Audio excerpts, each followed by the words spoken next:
When we speak about the best age to get married, we cannot begin anywhere else except with the foundation that Islam itself lays for us. Marriage is not just a cultural tradition, nor is it simply a social expectation. It is a sunnah of the Prophet Muhammad DFA, a pathway to protect one's dignity, one's chastity, and ultimately one's faith.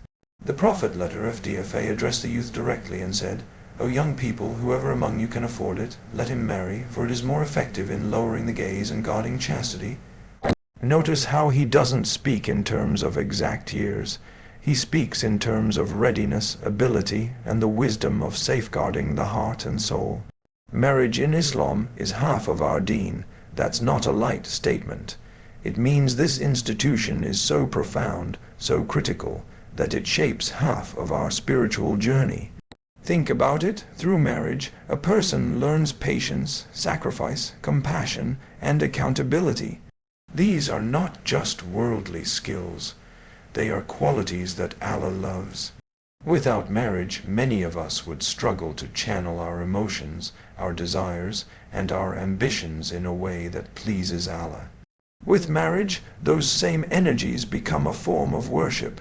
Simply providing for your spouse or showing kindness to them is counted as an act of ibadah. But here is something deeper. The Prophet DFA connects marriage with lowering the gaze and guarding modesty. Why? Because the human mind and heart are vulnerable.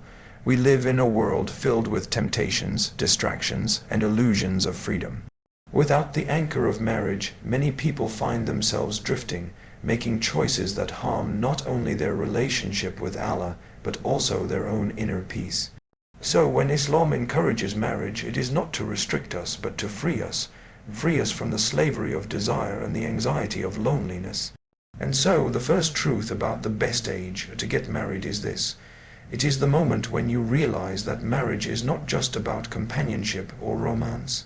It is about protecting your faith and elevating your life. The Prophet DFA didn't say, "Get married when you hit a certain number." He said, "Get married when you are able." That ability is both practical and spiritual. If there is one thought I want you to carry from this point, it is this: marriage is not the loss of freedom. It is the beginning of true discipline, dignity, and devotion. When we continue this discussion, the natural question arises: if marriage is so important, then what exactly is the best age? And this is where we need to pause and shift our mindset. Islam does not place a number on it. Nowhere in the Quran or Sunnah do we find an instruction that says marriage must happen at 18 or 25 or 30. Instead, Islam places the emphasis on maturity, readiness, and the ability to shoulder responsibility. That in itself is very profound. Numbers are arbitrary, maturity is real. What does it mean to be ready? It is not just about being financially stable, though that is one important aspect. Readiness is about being emotionally prepared to share your life with another human being. It is about being mentally strong enough to handle challenges without running away. It is about being spiritually grounded, knowing that marriage is not a playground for selfishness, but a training ground for patience, mercy, and humility. In other words, the best age is the age at which these qualities begin to develop within you. Psychologically, we know that some people may be 20 and carry the wisdom of someone older, while others may be 30 and still struggling to manage their own emotions. This is why Islam doesn't confine us to rigid numbers. Instead, it encourages self-awareness and honesty. Am I at a stage where I can prioritize someone else's needs alongside my own? Am I able to make decisions not just for myself, but for a family unit? Am I willing to compromise, forgive, and remain steadfast in difficult times? These are far more important questions than how many candles are on the birthday cake. Philosophically, it teaches us something deeper about human life. We often measure our worth by milestones, graduation, career, marriage, each tied to age. But Islam liberates us from that timeline. It tells us your value is not in when you marry, but in how you marry, how you treat your spouse, and how you uphold the responsibility that comes with it. That perspective removes unnecessary pressure, while still reminding us that marriage should not be delayed without a good reason. So the best age to marry is the age when your heart, mind, and soul are prepared to make marriage a means of drawing closer to Allah. The true question is not, how old am I?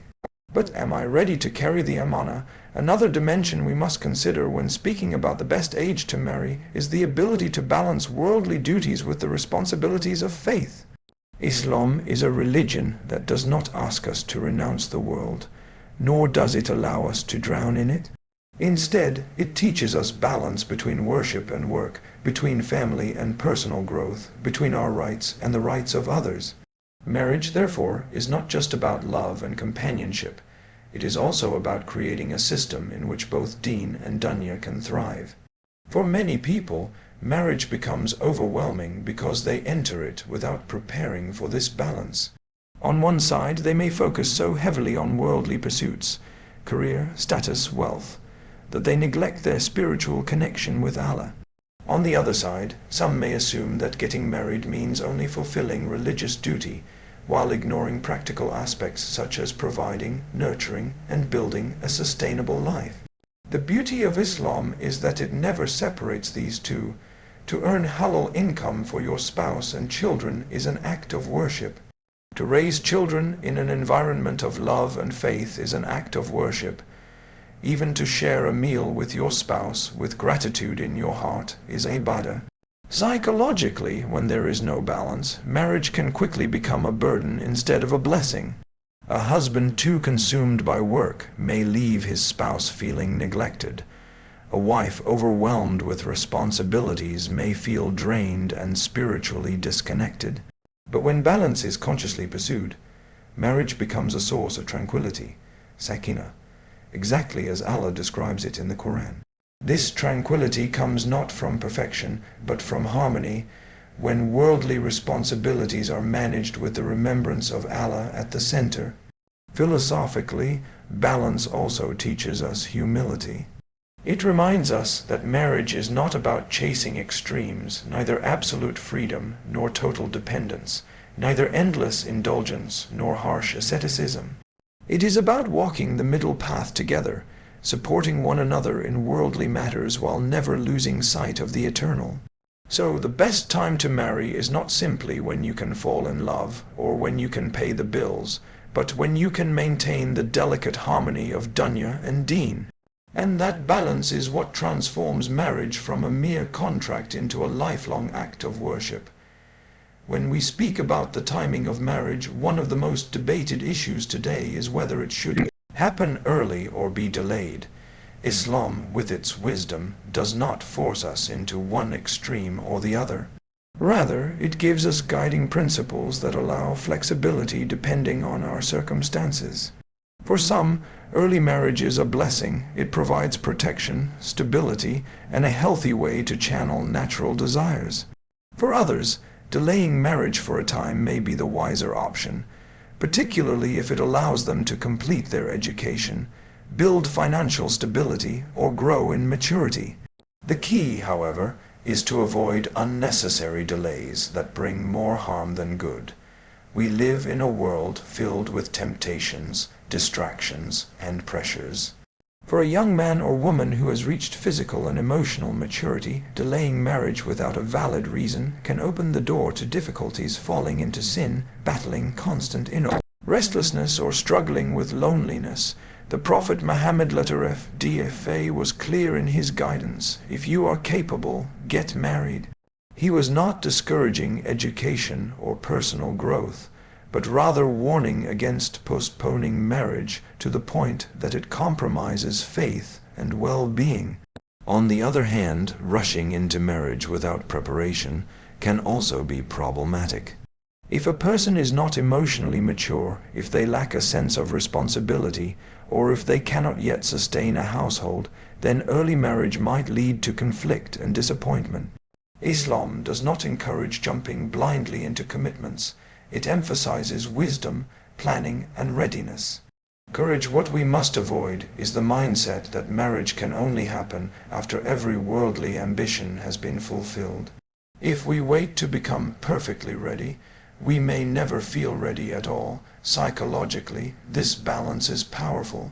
Early marriage offers companionship and protection from temptations, while delayed marriage, if used wisely, allows growth and stability. But both extremes, marrying too early without preparation or delaying excessively for superficial reasons, can lead to harm. Islam calls us to the middle path, where timing is guided by sincerity, responsibility, and faith. So the question is not, should I marry early or late? But rather, am I delaying for the sake of Allah, or for the sake of excuses? The best marriage is one that happens at the right time, for the right reasons, with the right intention. Another element that Islam emphasizes when it comes to marriage is the role of parental guidance and the wisdom of the community. In our time, many people see marriage as a completely private decision, something that concerns only two individuals who feel a connection. While personal choice and compatibility are absolutely important, Islam also reminds us that those who love us, our parents, our elders, our mentors, carry experience that we simply do not have. Their perspective is not meant to control or restrict us, but to protect us from making choices in haste or with blind emotion. Think about it. Love can be powerful, but it can also be blinding. When people are swept away by emotion, they may ignore red flags, overlook incompatibilities, or underestimate the responsibilities that lie ahead. Parents and elders, having lived longer and seen more, can often recognize what the younger heart may miss. Their guidance can provide balance, grounding the decision in reality without dismissing the beauty of emotion. At the same time, Islam does not call for blind obedience to cultural practices that contradict faith. Parental involvement is not meant to become pressure, coercion, or the denial of rightful choices. The Quran and Sunnah emphasize consultation, shura, and mutual respect. A healthy dynamic is one where parents advise with compassion and children listen with humility, even if the final choice may differ. This balance ensures that marriage decisions are rooted in both love and wisdom. Psychologically, involving family provides a safety net. When a couple marries with the blessings of their parents, they enter the union with a stronger sense of support. When challenges arise, and they will, having family who are invested in the success of the marriage makes a world of difference. Conversely, when marriages happen in secrecy or against constant conflict, the couple often carries the burden alone, which can erode the relationship over time. Philosophically, this point reminds us of something deeper. Marriage is not just the union of two individuals, but the merging of families, histories, and communities. It is bigger than us, and when we recognize that, we make decisions with more responsibility and foresight. So as you consider the best age to marry, remember this: wisdom is not found only in your heart, but also in the voices of those who truly care for you. Listening to them may just be the difference between regret and lifelong happiness. Finally, when we speak about the best age to get married, we must acknowledge a truth that humbles all of us. No matter how much we plan, prepare, and strategize, the timing of marriage is ultimately in the hands of Allah. We can study the signs of readiness, we can seek financial stability, we can nurture emotional maturity, but in the end, Allah is the one who writes the script of our lives. And this is why dua and istikhara are so central to the process of marriage. They shift our focus from anxiety over timing to trust in divine wisdom. Istikhara in particular is not a magical dream or a guaranteed sign. It is a prayer of surrender, a way of saying, "O Allah, if this step is good for my deen, my dunya, and my akhirah, then make it easy for me, and if it is harmful, then turn me away from it and turn it away from me." When a person learns to make this dua with sincerity, they carry a sense of peace no matter what the outcome is. If the marriage goes forward, they know Allah facilitated it. If it does not, they trust Allah protected them from harm. This mindset removes the desperation that often surrounds marriage discussions. Psychologically, trusting in Allah's timing relieves pressure. Many young people today feel anxious when they see others marrying earlier, or when society begins to label them as too old or too young. But if we truly believe that risk is written, then the spouse Allah has destined for us will arrive at the right time in the right way. Our duty is not to panic over the clock, but to prepare ourselves to be worthy of that blessing whenever it comes. Philosophically, this surrender also deepens our relationship with Allah. It teaches us that marriage, like every other milestone in life, is not an achievement of our cleverness, but a gift of His decree. It is not about manipulating circumstances, but about aligning ourselves with His wisdom. So the best age to marry is not just when you feel ready, but when Allah opens the door. And when that moment arrives, you will recognize it not because of a number, but because your heart, your faith, and your circumstances all align under His mercy. Trust His timing, and you will never be disappointed.